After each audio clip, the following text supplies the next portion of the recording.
IAS institute నిర్వహిస్తున్న all India scholarship exam pass అవ్వండి. 2 years ఫీజులో 50% మాత్రమే పే చేయండి. Welcome to Suman TV. తెలంగాణలో కాంగ్రెస్ ప్రభుత్వం ఇచ్చిన 6 గ్యారంటీల ప్రభావం మహారాష్ట్ర ఎన్నికల్లో మహా వికాస్ అఘాడీ పైన పడిందా? ఇప్పుడు అతిపెద్ద చర్చ ఇదే. ఎందుకంటే ఈ ఎన్నికల్లో మహారాష్ట్రలో రిజల్ట్స్ చూస్తున్నాం. బీజేపీ కూటమి ఏదైతే మహాయతి కూటమి ఉందో, మహాయతి కూటమి భారీ ఎత్తున మెజార్టీతో కనిపిస్తుంది. భారీ ఎత్తున సీట్లు వచ్చే అవకాశం కనిపిస్తుంది. బీజేపీ లార్జెస్ట్ పార్టీగా అవతరించే అవకాశం కనిపిస్తుంది. అయితే ప్రధానమంత్రి నరేంద్ర మోదీ చేసిన కామెంట్స్ చాలా కీలకంగా మహారాష్ట్రలో పనిచేసినట్టుగా తెలుస్తున్నాయి. మోదీ చాలా స్పష్టంగా చెప్పారు, 6 గ్యారంటీల్ని అమలు చేయడంలో తెలంగాణలో కాంగ్రెస్ ప్రభుత్వం విఫలమైంది అంటూ ఆయన మహారాష్ట్ర ఎన్నికల ప్రచారంలో పదే పదే కామెంట్ చేశారు. సో ఈసారి వికాస్ అఘాడా కూడా మహారాష్ట్రలో 5 గ్యారంటీలను తీసుకొచ్చింది. తెలంగాణలో 6 గ్యారంటీలు తీసుకొచ్చిన కాంగ్రెస్ ప్రభుత్వం ఇదే మోడల్లో 5 గ్యారంటీలు తీసుకొచ్చింది. ఈ 5 గ్యారంటీలని మహారాష్ట్ర ప్రజలు నమ్మలేదని ఇప్పుడైతే రుజువు అవుతోంది. ఎందుకు అంటే తెలంగాణలో 6 గ్యారంటీల్ని అమలు చేయడంలో రేవంత్ రెడ్డి ప్రభుత్వం విఫలమైందన్న మాటని మహారాష్ట్ర ప్రజలు నమ్మారా? కారణం ఏంటి? ఒకసారి చూద్దాం. మహారాష్ట్రలో తీసుకొచ్చిన పథకాలు ఏంటో ఒక్కసారి చూద్దాం. మహావికాస్ అఘాడా ఆ మహారాష్ట్రలో ఈ ఎలక్షన్స్లో బాగా ప్రమోట్ చేసిన పథకాల్లో మొట్టమొదటిది అండర్ ది మహాలక్ష్మి యోజన. మహాలక్ష్మి యోజన మన దగ్గర ఏదైతే మహాలక్ష్మి పథకం ఉందో 6 గ్యారంటీల్లో తెలంగాణలో మహాలక్ష్మి పథకం ఏదైతే ఉందో అదే పథకాన్ని మహాలక్ష్మి యోజన కింద ఇక్కడ అమలు చేశారు. మహాలక్ష్మి యోజన కింద ఏమిచ్చారు వాళ్ళు? ప్రతి మహిళ నెలకి 3,000 రూపాయలు ఫండ్ అంటే ఫైనాన్స్ సపోర్ట్ చేస్తామని, ఆర్థిక సహాయం చేస్తామని చెప్పారు. ప్రతి మహిళకి నెలకి 3,000 రూపాయల ఆర్థిక సహాయం చేస్తామని చెప్పారు. అట్లాగే ఫ్రీ బస్సుల్లో ఉచిత రవాణా కల్పిస్తామని చెప్పారు. సేమ్ ఇప్పుడు తెలంగాణలో కూడా గతంలో మహాలక్ష్మి పథకం కింద ఇదే మహాలక్ష్మి పథకం కింద తెలంగాణలో కాంగ్రెస్ పార్టీ ఇచ్చింది కూడా సేమ్ అదే హామీ. ఇక్కడ మహాలక్ష్మి పథకం కింద చూడొచ్చు, ప్రతి మహిళకు నెలకు 2,500 రూపాయల ఆర్థిక సాయం ఇస్తామన్నారు. మహాలక్ష్మి పథకమే. ఈ పథకాన్ని ఒకసారి చూడండి. అట్లాగే 500 రూపాయలకే వంట గ్యాస్ ఇస్తామని చెప్పారు. రాష్ట్రమంతా మహిళలకు ఆర్టీసీ బస్సుల్లో ఉచిత ప్రయాణ సదుపాయం కల్పిస్తామని చెప్పారు. ఈ ఉచిత సదుపాయం తెలంగాణతో పాటు కర్ణాటకలో కూడా ఉంది. సో ఈ రెండింటిని ఈసారి ఈ తెలంగాణతో పాటు కర్ణాటకలో కూడా ఉంది. సో ఇది మహారాష్ట్రలో కూడా అమలు చేస్తామని చెప్పారు. అక్కడ పథకం పేరు ఏం పెట్టారంటే మహాలక్ష్మి యోజన అని పెట్టారు. మహాలక్ష్మి యోజన కింద అక్కడ అమలు చేస్తామని చెప్పారు. అయితే తెలంగాణలో కర్ణాటకలో ఏం జరిగింది? ఉచిత బస్సు వచ్చేసరికి మహిళలు బస్సుల్లో ఎక్కడము, పోటీపడి ఎక్కడము, కొట్టుకోవడం, ఈ వీడియోలు బీభత్సంగా వైరల్ అయినాయి.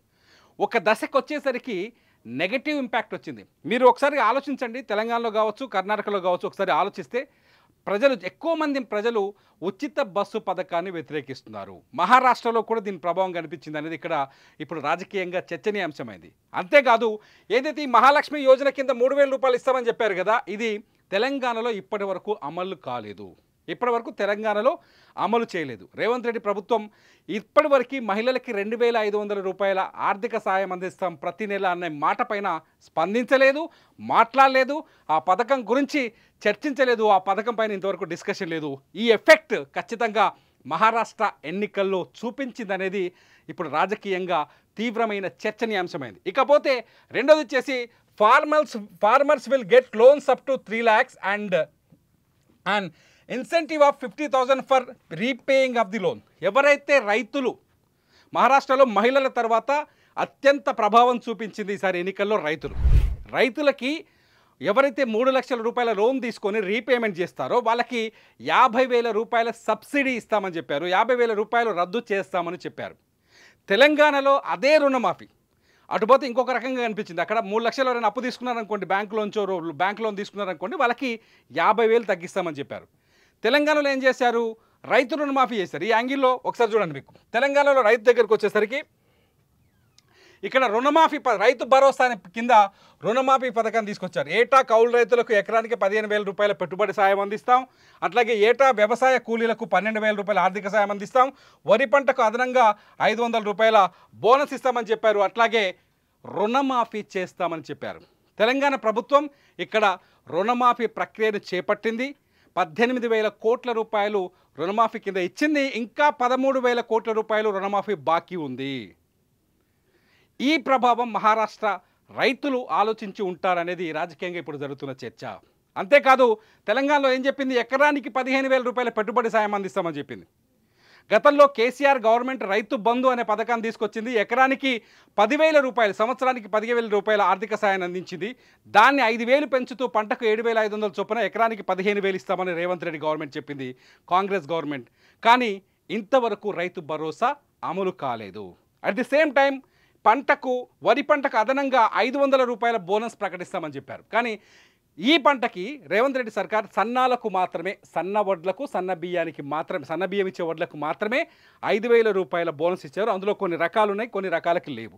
ఇదంతా పక్కన పెడితే వరి కోతలు కోసిన తర్వాత వడ్ల కొనుగోలు పైన తీవ్రమైన దుమారం ఇప్పుడు చెలరేగుతుంది. ఇది తెలంగాణలో చెలరేగిన ఈ దుమారం మహారాష్ట్రలో ఎఫెక్ట్ ఇచ్చింది అనేది ఇప్పుడు రాజకీయ విశ్లేషణ.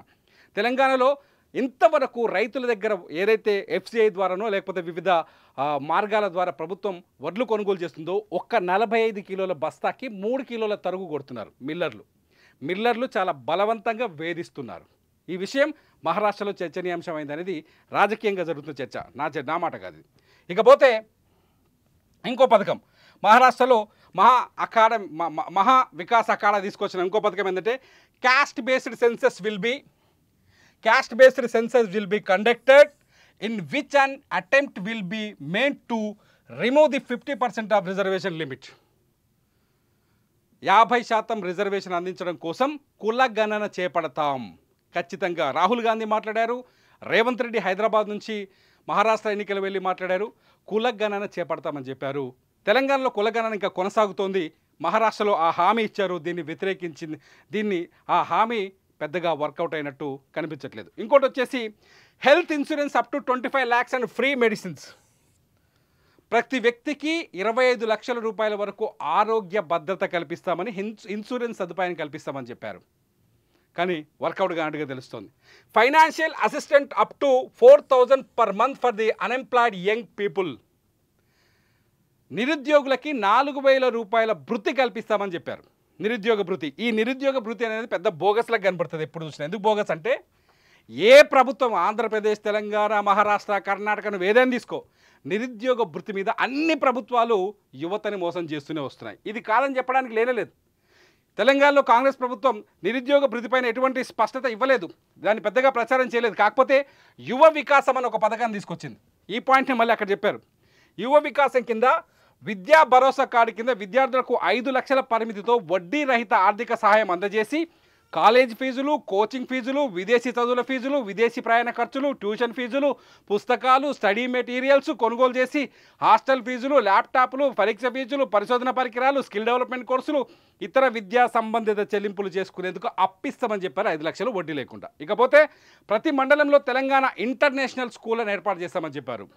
ఇంతవరకు ప్రభుత్వం ఆ ఇంటర్నేషనల్ స్కూళ్ళ ముచ్చట కానీ దీని ముచ్చట కానీ పెద్దగా ప్రకటించలేదు, నిర్ణయం తీసుకోలేదు. అందుకనే ఏదైతే మహారాష్ట్రలో జరిగిన ఎన్నికలపైన తెలంగాణ 6 గ్యారంటీల ప్రభావం ఉందా అంటే ఉందనే చర్చ ఇప్పుడు రాజకీయంగా హాట్ టాపిక్గా మారింది. తెలంగాణలో రేవంత్ రెడ్డి ప్రభుత్వం కావచ్చు, రేవంత్ రెడ్డి ప్రభుత్వం కాదు, ఇది కాంగ్రెస్ ప్రభుత్వం. ఇంకా చెప్పాలి అంటే ఇండియా కూటమి ప్రభుత్వం ఇది తెలంగాణలో ఉంది. ఇండియా కూటమి తెలంగాణలో హామీలని ఇంకా పూర్తి స్థాయిలో అమలు చేయలేదు, ఇది విఫలమవుతుంది, కాంగ్రెస్ ఇచ్చిన హామీల్ని అమలు చేయదు అనే ప్రచారాన్ని బీజేపీ బలంగా మహారాష్ట్రలో చేసింది. మహారాష్ట్రలో బీజేపీకి ఇది బాగా కలిసి వచ్చింది. ఇది నిజంగా ఈ ఎఫెక్ట్ ఉందని మీరు కూడా అనుకుంటున్నారా? అయితే ఈ వీడియో కింద కామెంట్ చేయండి.